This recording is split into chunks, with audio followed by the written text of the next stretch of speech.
Guys, welcome to the podcast for today. My name is John Byron, and welcome to Think Property Club.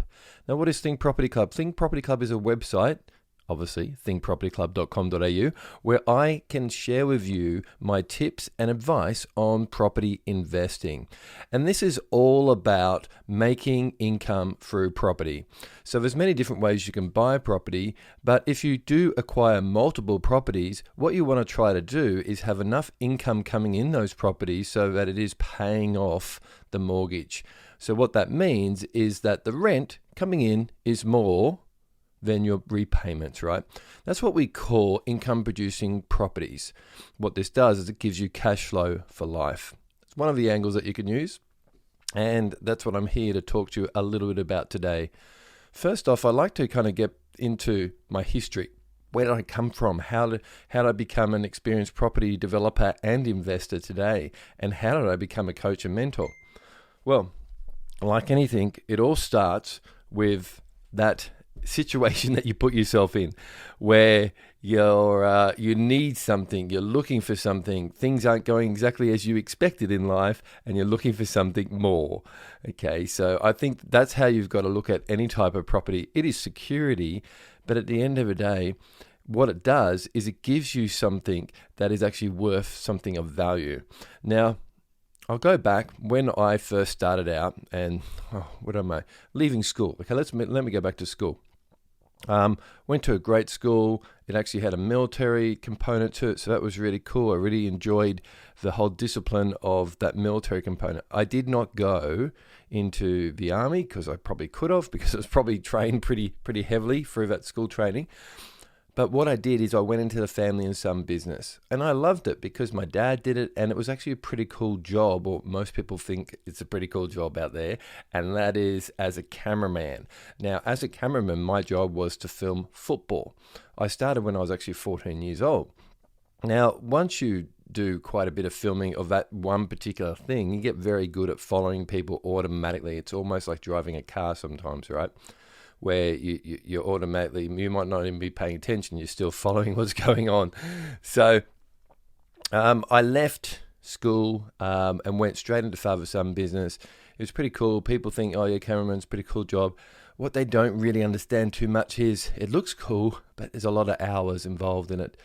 Getting the gear ready, traveling, a lot of lugging around heavy equipment, quite stressful sometimes as well, and you don't really have a choice where you're going to be sometimes, indoor or outdoor. You miss meals because often you're shooting for a very long time, you don't have a chance. Anyone out there in the media industry knows all about that type of lifestyle. You do get paid, so it's not the worst pay in the world. You get paid up to a certain amount, but the strangest thing about it is you have to accept that it's just a job, and you only get paid when you work, because it's all the hours that you put in that are going to give you that money flow. And so you are very restricted, and some jobs are like that. You know, you might have a job like that as well. So that was my situation, where I was only going to get paid as much as I worked. And so I could only actually earn as much as I could actually physically get out there and do something. So that really kind of put a limitation on me. Now, I've always been a bit of an entrepreneur. I didn't actually do that great at school. I probably was focusing on the subjects that I thought were fun, a bit more technology stuff, since I'm a bit of a geek as well. But at the end of the day, I ended up not going to university, getting into a father-son business, got to know my dad really well, so it's pretty cool. He's a pretty cool bloke. But you know, at the end of everything, at the end of the week, at the end of the month, at the end of the year, I still didn't have enough income coming in to survive a city boy's life, because I did grow up around a city. I spent most of my childhood at a beach, but then obviously as you grow up, you want the action, so you go to the city. Now, I saw other people in property, and I saw them getting ahead, and I always thought, oh, you need to have money, or you needed to be a real estate agent. I could never be a real estate agent. I'm just not the type of suit guy. I'll wear a suit, but yeah, once a week or something like that is fine. And I'm not really great at sales, even though I'm kind of very passionate about what I talk about. I'm not that typical sales person. I want to tell everyone everything about something. So I went off from being a cameraman and on that job, going along and filming week after week after week. the whole week was actually setting up all the gear and maybe filming a little bit during the week as well. But then the weekends were really where I made my money.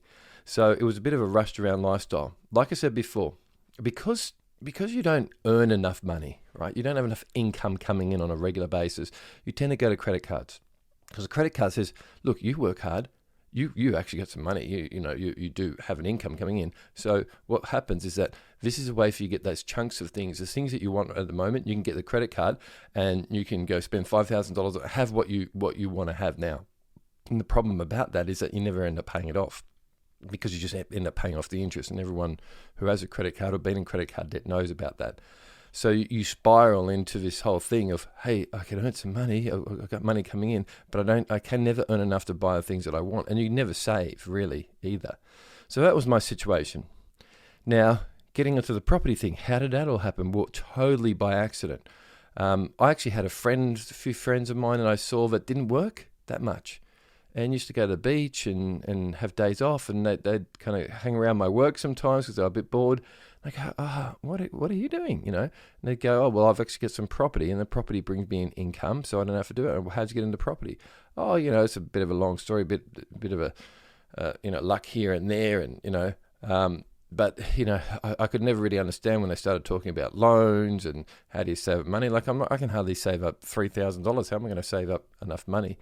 So I was always like, okay, I've put myself here. I'm just going to keep being cameraman.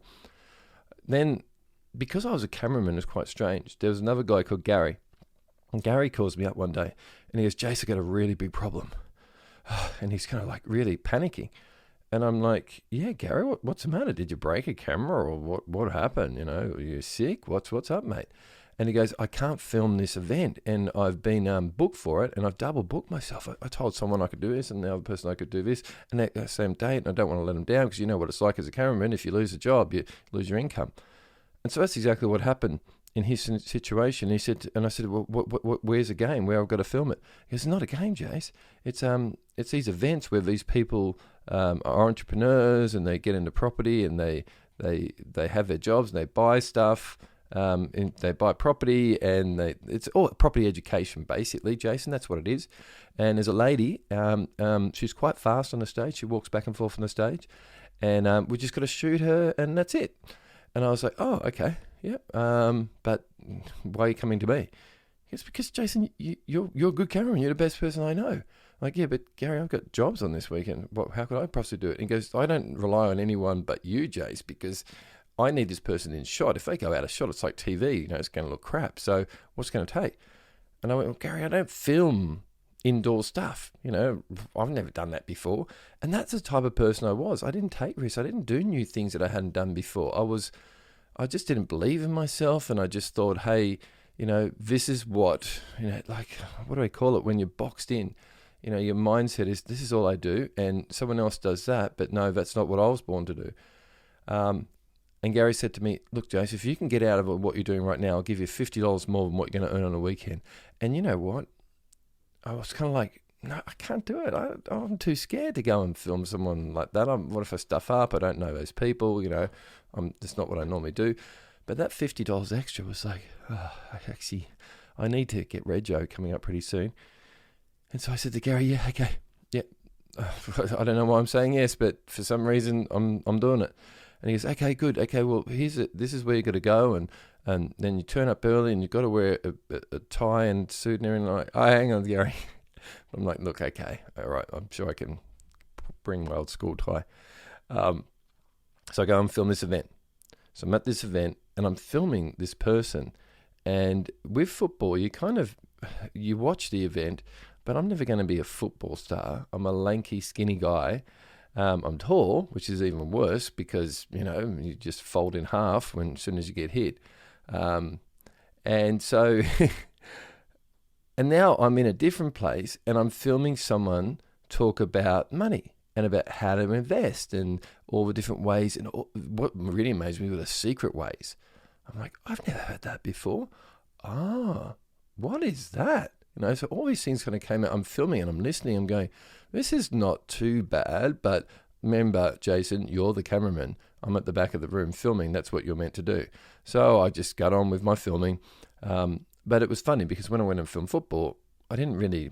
I probably put music in my ears, listen to dance music, because I wasn't actually learning anything. But now I was actually getting paid to film something, and I was learning stuff. But have you ever been somewhere and you've learned something and you've never acted? Like, how many times do we do that? 99% of the times we do that, we learn stuff and we hear stuff, but then we just, no, like, I don't know.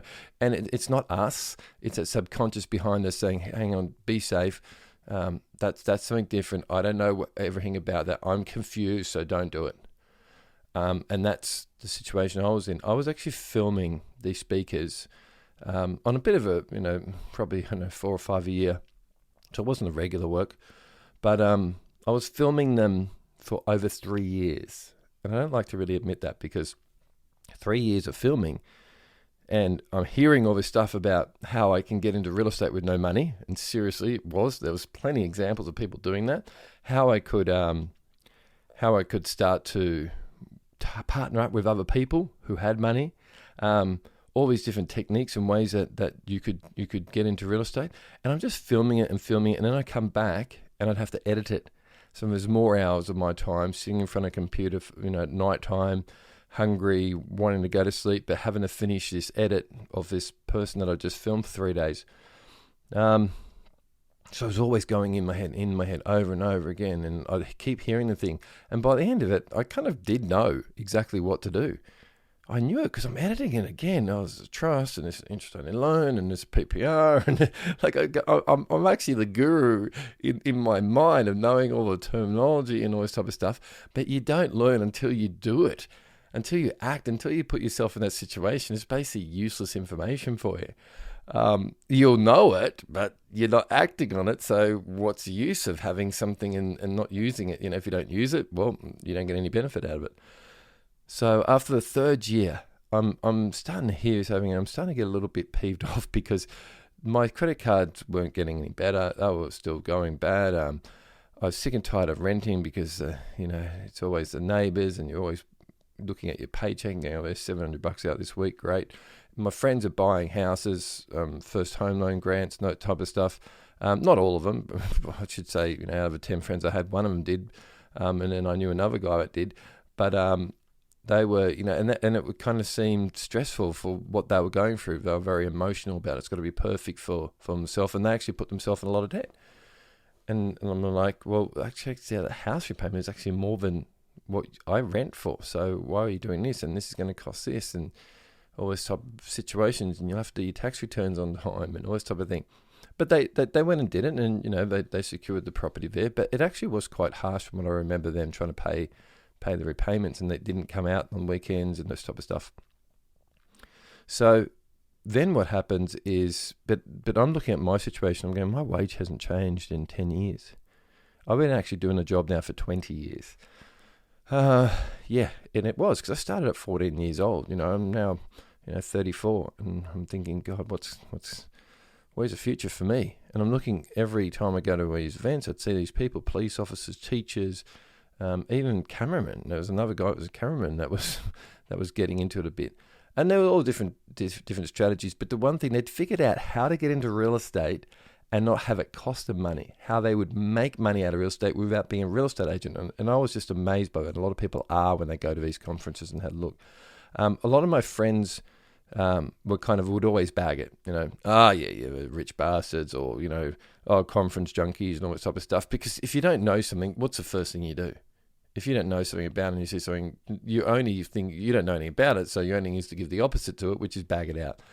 And I'd probably even kind of gone along with that before. So then what happens is eventually Gary stopped filming, and I just took over his whole job, because I was too good at it, filming this person up and down stage. It wasn't that great a situation, because Gary kind of calls me up and goes, the guy that I get you to film, you film for me, and the guy sees your work, and he's figured out that's not me anymore, and he wants you full time. I'm like, oh, well, I don't client still, mate, just tell him it's not possible to just do that. And he goes, no, he made it possible. Like, he's told me that this is the only way it's going to be. So he said, he doesn't want Gary's filming anymore, which wasn't too good. But Gary said, look, we'll work it out. And so we worked it out in the end. So I just kept filming for this guy who employed me to go and film all these speakers. And it was pretty cool. But now it was all getting in my head. After 3 years, I finally got the guts to go up to the person I was filming. And I said, can I speak to you for 5 minutes afterwards? And I go, yeah, sure. So I sit down and I speak to this woman, and she says to me, how'd you go today? Did you get everything in shot and the audio was okay? Did I not walk too quick? How'd I go? I go, yeah, look, everything's fine. You're fine. You look good. You sound good. Is it possible I just have a personal conversation with you? And as soon as you say it to someone goes, oh God, what's going to happen now? But she didn't, this was the type of mentor that really cared about changing other people's lives. And she really, she's passionate to know about people. And I was like, okay. So I sat down. I'm not going to go through the whole thing because it was a little bit emotional. I kind of had to admit some things.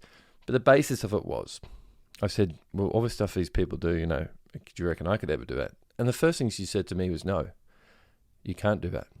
And I said, oh, really? She says, well, you can't actually do it. If you're asking me, can you physically do it? Can you take the action, to do it?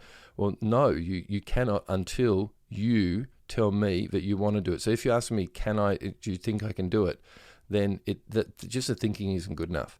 You've got to tell me why. And I was like, okay, that's interesting. Okay, I'll go with you. And she goes, well, what's your situation right now? Oh, well, Cameron, I work, I don't save up money, I've got a $30,000 bloody credit card bill. And she said to me, okay, good. Now, what have you been doing for the last 10 years to change that? Well, just working. I haven't saved up any money or I can't change it. And she goes, okay, so you don't like working too much. You'd like days off? Yep. You got lots of money debt? Yep. Okay. So she went through all this stuff in my life. I'm thinking, oh, fuck, I shouldn't have asked her this question. This isn't feeling too good. When you have to do that sometimes, I feel like it's my priest or something like that. Confession, what I got to do is some Hail Marys after this.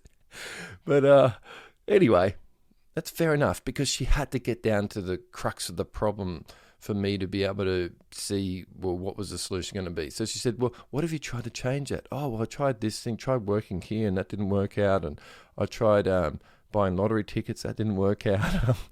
Always these things, and I'm no good a gambler, so that wasn't really in my way of trying to get extra money. And so, I tried eBay, tried this and that. No, just nothing changed.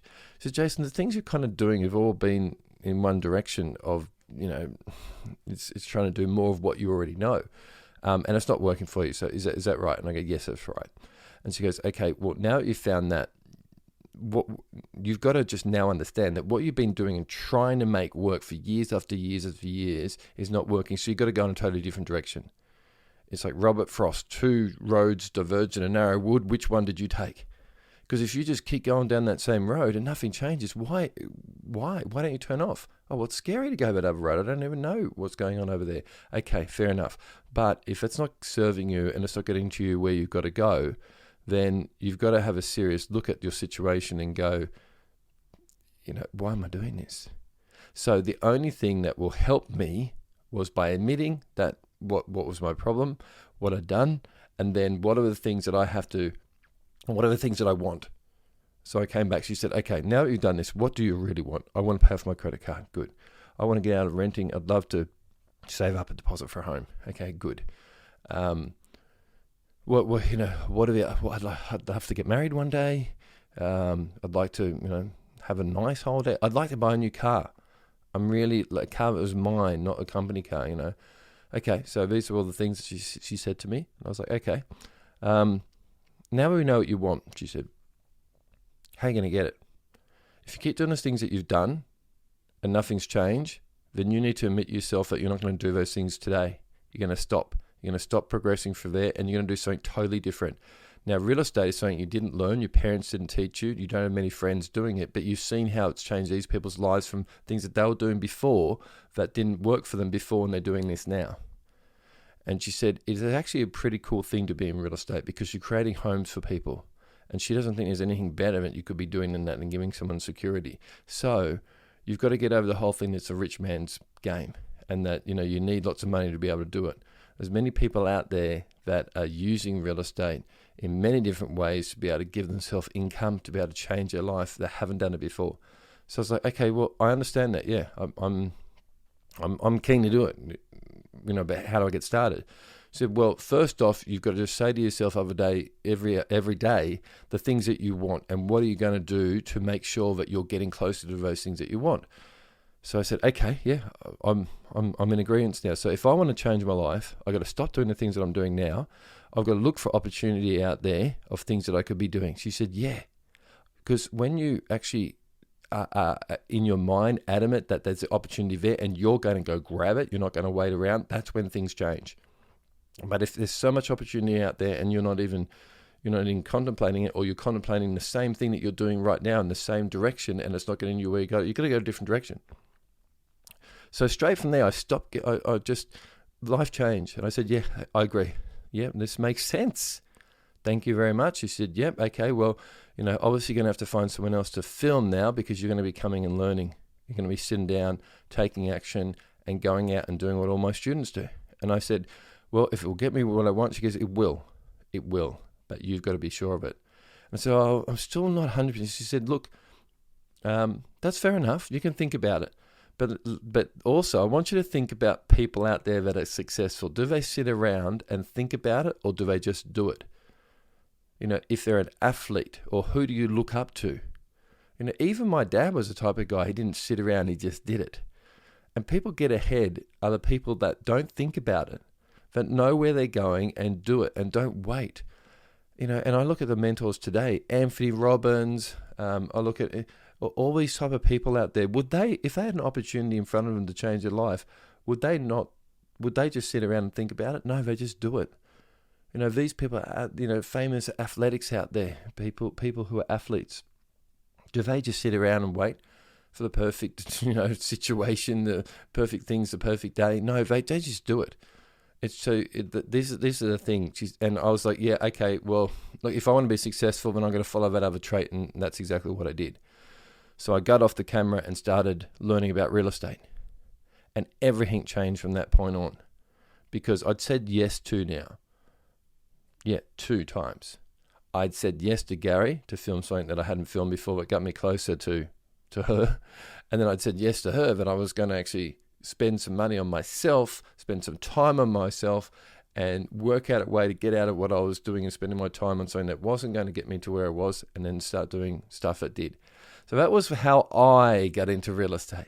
Now, the first thing I've got to say is, at this stage, I did not have any money. People look at me and go, oh, you have a television camera on your shoulder, and you seem to have a lot of people working around you in television and that, so you must have lots of money. And you drive an okay car. And I'm like, well, what they don't understand, most people in business spend all their money on the business, and most of those cars and assets are loans. And so you're living a lifestyle, but it's not yours. Even the business has debts coming in week after week. You don't get to save money. As soon as you save money, even if you work, you put it back into that business. And that's a life of, I'd say, 90% of business owners. That you can, everyone looks and sees that you're great, but you're not. Because everything is going towards that business. You're chucking it into this business to try to keep it running half the time. So I now started to change the way that I was doing things. I started to make weekends something which was my education time, and that's where it all changed. So I just wanted to leave it with you there. I didn't want to go on past that story for now. The brilliant thing is, when I got home, I spoke to my girlfriend at the time, who's now my wife, and I said to her, this is what I really want to do. And she was the one that kind of let me do what I wanted to do. She's a pretty great woman. I told her the reasons why, and she said, well, what you're doing right now isn't really getting you the income that you need. So, and what you're spending money on now, because the course did cost me money. So what you're spending money on now, Jason, isn't getting you anywhere, is it? You spend money on things and it doesn't change your life. You might be temporarily buy something kind of cool, but it's not changing our life. So all the money that we're spending on little things, even she admitted herself, isn't helping her get anywhere. So if we actually spend money on ourselves, on education, then we might actually get a change in our life. And that was a big thing about, where are you spending money every day and how's it changing your life? Or, it's okay to spend money on yourself, but could you actually put away some of that money and spend it on education, or spend it on learning about an opportunity. And it's almost like money, you think about it as, well, you're not actually buying an asset here. You're buying something, but you're sitting in a room learning education from someone. And it's pretty hard for me to think about spending money to learn something. Like I'd never paid for education in my life. I'd never gone to uni, so I wasn't used to it. But I can tell you it's the best money I've ever spent in my life. And that was the money I spent on myself. And I had to put that on a credit card as well. But very quickly, I actually had something that I'd learned that could make me money. And it didn't put me in a situation where I'd need to have heaps of money to get started. Even though everyone else out there thinks you do, you don't. So I hope you enjoyed hearing a little bit about Jason John Byron and how he first got started. And on the next podcast, I'd like to talk to you a bit more about real estate, okay? And if you guys are interested just even slightly in real estate, then I've set up thinkpropertyclub.com.au, where members get to come in there. It's a club. It's there to service you guys as best we can. We're going to have a lot of social media tied up with it as well to keep people informed on different tips in real estate. We have the website, and then we got the private Facebook group where I can answer any questions. I've been doing this for 12 years now. So I've been seeing everything, and I've been a coach for over 3 years now, a professional coach. So this is why Think Property Club is set up, and it's free for you to join, to get some information, to get some advice, to give you some opportunity. Thanks for tuning in today.